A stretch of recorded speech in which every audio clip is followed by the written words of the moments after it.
एक है साध है सब सद है, और सब साध है सब जाए। पहले अपने गुरु की उंगली पकड़ लो, क्योंकि गुरु तुम्हारा सच्चा रहबर है।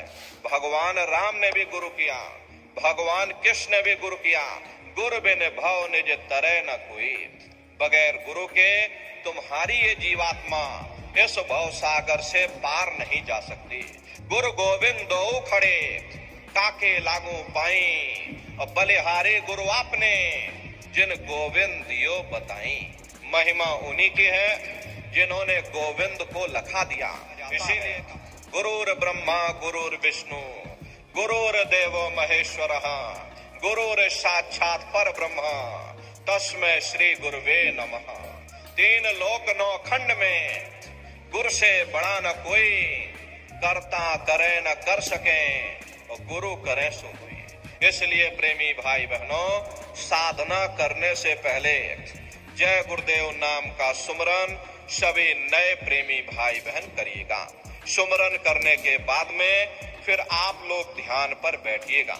दूसरा है ध्यान, और ध्यान कहते हैं दृष्टि को एकाग्र करना, अपनी दिव्य दृष्टि को खोलना। कैसे आप लोग ध्यान करोगे, जरा अच्छी तरह से समझ लो।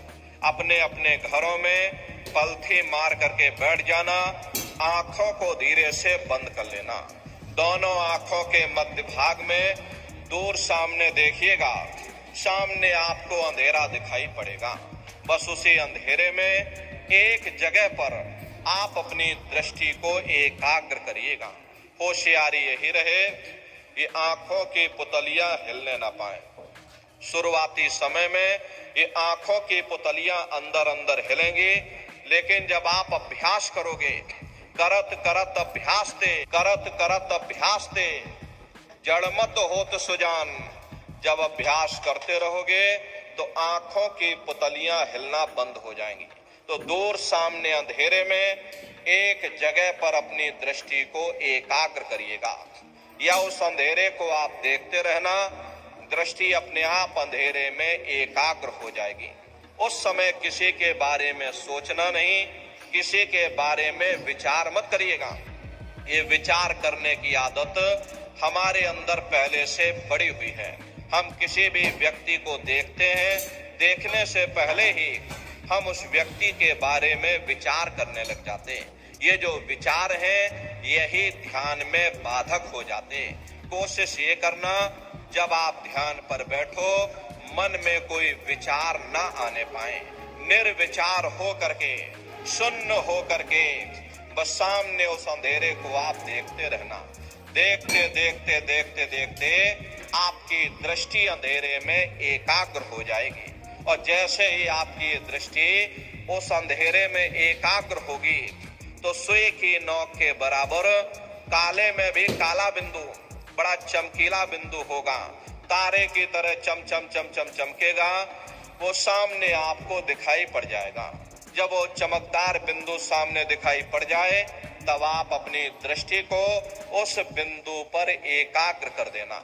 जब आप अपनी दृष्टि बिंदु पर एकाग्र कर दोगे तो बिंदु के चारों तरफ से बड़ा भारी प्रकाश निकलेगा, चक्र की तरह से बहुरंगी प्रकाश होगा। वो प्रकाश धीरे धीरे बड़ा होता चला जाएगा। साधक इतना मोहित हो जाता है कि बिंदु को तो छोड़ देता है और दाएं बाएं प्रकाश को देखने में लग जाता। जब आप दाएं बाएं प्रकाश को देखने में लग जाओगे, क्योंकि प्रकाश उस बिंदु से निकल रहा और आपने बिंदु को छोड़ दिया, प्रकाश को देखने में लग गए, तो प्रकाश भी गायब हो जाएगा, वो बिंदु भी गायब हो जाएगा, फिर अंतर में अंधेरा छा जाएगा, फिर आपको उतनी मेहनत करनी पड़ेगी। इसलिए दाएं बाएं बिल्कुल मत देखिएगा। आपका निशाना उस बिंदु पर टिका रहे जिसमें से वो प्रकाश निकल रहा। वही बिंदु दरवाजा है, वही बिंदु खिड़की है, उसी को हरि का द्वार यानी कि हरिद्वार कहा गया। बहुत विशाल वो दरवाजा। ये संसार कुछ नहीं है। ऐसे लाखों संसार इकट्ठे करके एक साथ दरवाजे के अंदर डाल दो, पता तक नहीं चलेगा। इतना विशाल वो हरि का द्वार तुम्हारे अंदर है।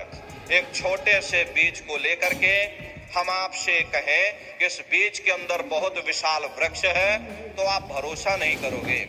लेकिन यदि उस बीज को जब आप जमीन में गाड़ दोगे, थोड़ा खाद पानी दोगे, वो बीज अंकुरित हो जाएगा। उसमें से बड़ी बड़ी लताएं भी निकलेंगी, बड़े बड़े फल और फूल भी आएंगे। इसी तरह प्रेमी भाई बहनों, वो सुई की नोक के बराबर बड़ा चमकीला बिंदु आपको दिखाई पड़ेगा।